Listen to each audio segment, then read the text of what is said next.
ഇസ്രായേലിന്റെ എക്കാലത്തെയും സങ്കീർണവും രഹസ്യാത്മകവും തന്ത്രപരവും കൃത്യതയാർന്നതുമായ ഓപ്പറേഷനാണ് കഴിഞ്ഞ ദിവസം നമ്മൾ കണ്ടത്. അതായത് ഹിസ്ബുള്ള തലവനെ തന്നെ ഇസ്രായേൽ തവിട് പൊടിയാക്കിയിരിക്കുന്നു. ഇതൊരിക്കലും ഹിസ്ബുള്ള വിചാരിച്ച കാര്യമേ അല്ല. കാരണം വലിയ രീതിയിലുള്ള തന്ത്രങ്ങൾ ഹിസ്ബുള്ളയെ ഇല്ലാതാക്കാൻ ഇസ്രായേൽ മെനഞ്ഞുകൊണ്ടിരിക്കുകയാണ് എന്നവർക്കറിയാം. പക്ഷേ ഇത്ര പെട്ടെന്ന് തന്നെ അതിൻ്റെ തലവനെയും കമാൻഡർമാരെ അടക്കം ഇല്ലാതാക്കും. അത് ഭൂഗർഭ അറയിലേക്ക് മിസൈൽ കടത്തി വിട്ടുകൊണ്ട് ഒരു തീർക്കൽ.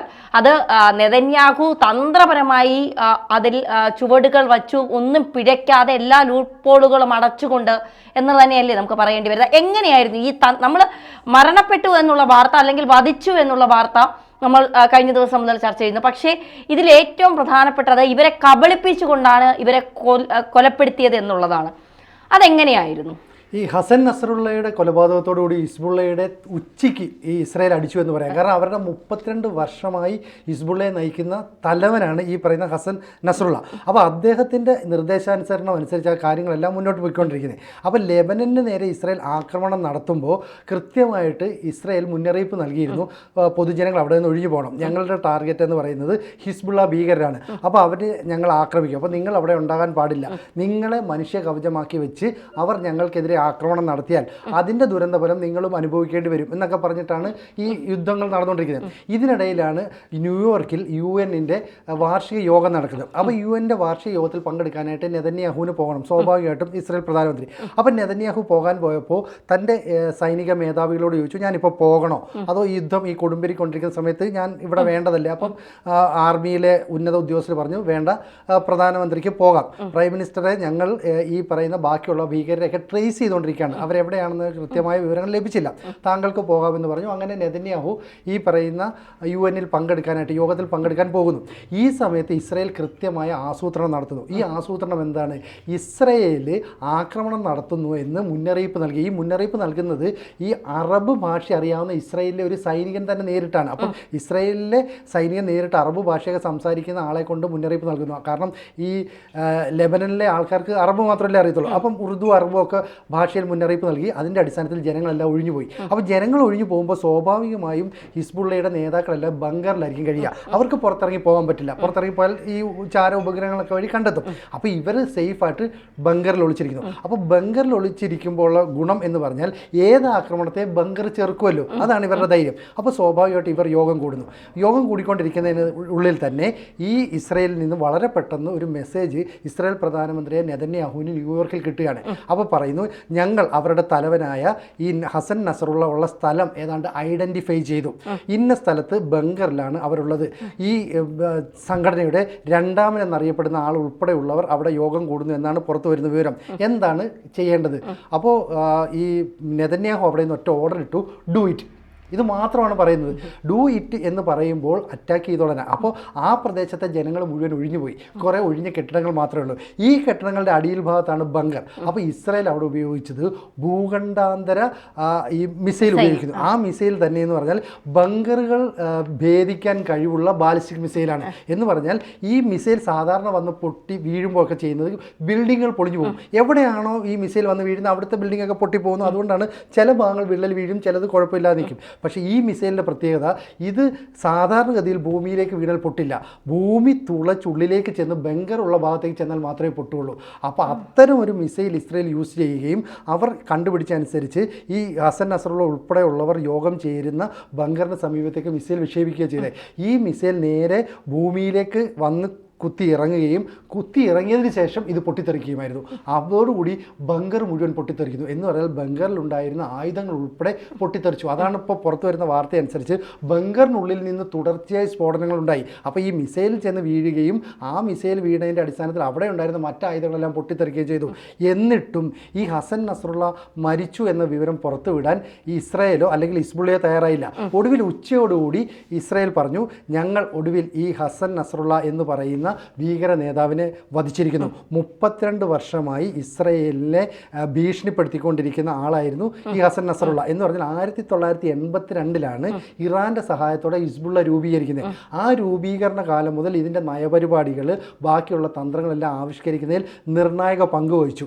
ഇതിനുശേഷം ഈ ഇസ്രയേൽ ഒരു നോട്ടീസ് പുറത്തിറക്കി. ആ നോട്ടീസ് പുറത്തിറക്കിയപ്പോൾ അതിനകത്ത് കാണുന്നത് അവർ 11 പേരെയാണ് ടാർഗറ്റ് ചെയ്തിരിക്കുന്നത് നേതാക്കൾ. ഇതിൽ 10 പേരെയും വധിച്ചു. ഈ 10ാമത്തെ ആളായിരുന്നു ഹസൻ നസറുള്ള. എന്ന് പറഞ്ഞാൽ അവർ എണ്ണി ഓരോരുത്തരെ കൊന്നു തീർക്കുന്നു. ഇനി ഒരാൾ കൂടി മാത്രമേ അവരുടെ മുമ്പിലുള്ളൂ.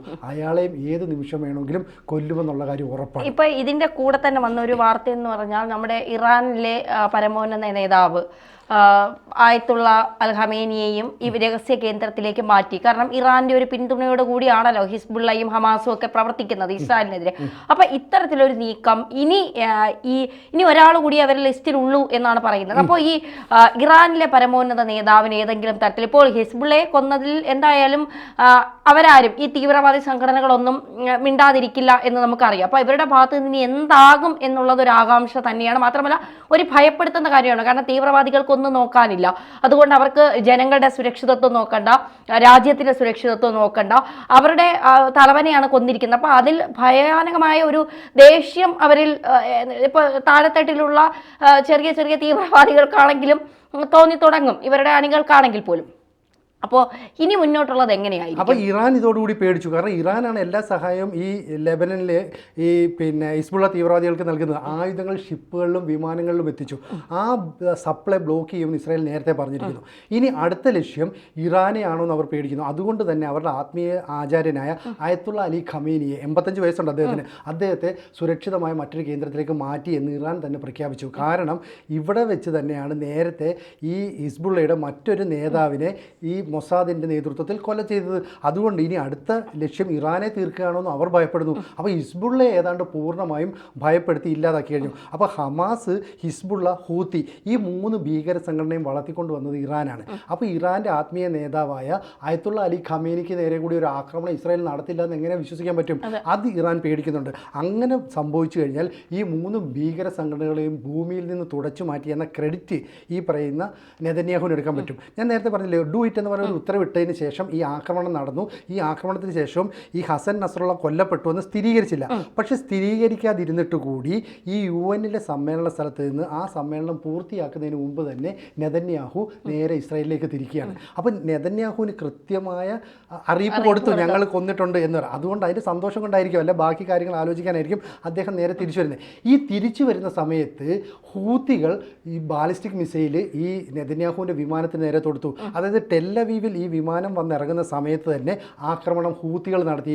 അപ്പോൾ ഹമാസ് തോറ്റു, ഹിസ്ബുള്ള തോറ്റു, അടുത്ത രംഗത്ത് ഇറങ്ങിയിരിക്കുകയാണ് ഹൂത്തികൾ. പക്ഷേ ഹൂത്തികളുടെ ഈ ആക്രമണത്തെ അമേരിക്കൻ സഹായത്തോടെ നിർമ്മിച്ച അയൺ ഡോം തകർത്തു. അപ്പോൾ ടെല്ലവീവിലേക്ക് വീണ്ടും ലക്ഷ്യമിട്ട് ഹൂത്തികൾ അടുത്ത ആക്രമണമായിട്ട് വന്നപ്പോൾ ഇസ്രായേൽ അതിനെയും തകർക്കുകയാണ്. അപ്പോൾ ഇനിയുള്ള ലക്ഷ്യം എന്ന് പറയുന്നത് മുന്നും പിന്നും നോക്കാത്ത ആക്രമണമാണ്. അവശേഷിക്കുന്ന ഹമാസ് ഭീകരർ, അവശേഷിക്കുന്ന ഹിസ്ബുള്ളയുടെ ആൾക്കാർ, മറ്റു ഹൂത്തികൾ ഇവരെല്ലാം തന്നെ എല്ലാ ആയുധങ്ങളുമായി രംഗത്തിറങ്ങും. ഇറാൻ പൂർണ്ണ പിന്തുണയുമായി മുന്നോട്ട് വരും എന്നുള്ള കാര്യം ഉറപ്പാണ്. കാരണം ഇനി ഇവിടെ ലീഡേഴ്സ് ഇല്ല. ഹിസ്ബുള്ളയെ ആരാ മുന്നോട്ട് കൊണ്ടുകൊണ്ട് അവർക്കറിയില്ല. ഹിസ്ബുള്ളയുടെ പ്രവർത്തനം എങ്ങനെയാണ് അവർക്കറിയില്ല. അപ്പോൾ ഇസ്രായേൽ ഒരു സ്റ്റെപ്പ് മുന്നിലേക്ക് കയറുന്നു. അപ്പം ഈ UN സമ്മേളന സ്ഥലത്ത് നിന്ന് അദ്ദേഹം തിരിച്ചു വരണമെങ്കിൽ ഈ പ്ലാനിങ് ഏതാണ്ട് പൂർണ്ണമായും നടപ്പാക്കുക എന്ന ഉദ്ദേശത്തോടു കൂടിയായിരിക്കും. ഇതിപ്പോൾ ഇന്റലിജൻസ് വിഭാഗം മാത്രമാണോ ഈ ചാര സംഘടന മൊസാദിന്റെ കൂടി ഒരു സാന്നിധ്യം ഇതിൻ്റെ അകത്ത് ഉണ്ടാകുമോ? സത്യത്തിൽ ഇന്റലിജൻസ് വിങ് ആണ് ഈ മൊസാദ് എന്ന് പറയുന്നത്. നമ്മൾ മലയാളത്തിൽ എളുപ്പത്തിൽ ചാര സംഘടന എന്ന് പറയുന്നത് സത്യത്തിൽ അവരുടെ ഈ റോ അല്ലെങ്കിൽ ISI എന്നൊക്കെ പറയുന്ന സംഭവമാണ് ഈ പറയുന്ന മൊസാദ്. അപ്പം മൊസാദിന്റെ ആസൂത്രണമാണ്. അപ്പം മൊസാദ് എന്ന് പറയുന്നത് പണ്ട് മുതലേ ലോകത്തെ ഞെട്ടിക്കുന്ന ഇത്തരത്തിലുള്ള ആസൂത്രണങ്ങൾ നടപ്പാക്കുന്ന സംഘടനയാണ്. അപ്പം മൊസാദിന്റെ ഓപ്പറേഷനാണ്. അപ്പോൾ അവിടുത്തെ ജനങ്ങളെ മൊത്തം മാറ്റുന്നു, എന്നിട്ട് ബങ്കറുകൾക്കുള്ളിൽ ഇവരെ കുരുക്കുന്നു. സത്യത്തിൽ പറഞ്ഞാൽ ബങ്കറിനുള്ളിൽ അവരെ ഒരു കുരുക്കിയതല്ലേ, ആ കുരുക്കിയിട്ട് ആ ബങ്കറിനുള്ളിലേക്ക് റോക്കറ്റ് ആക്രമണം നടത്തിയതാണ്.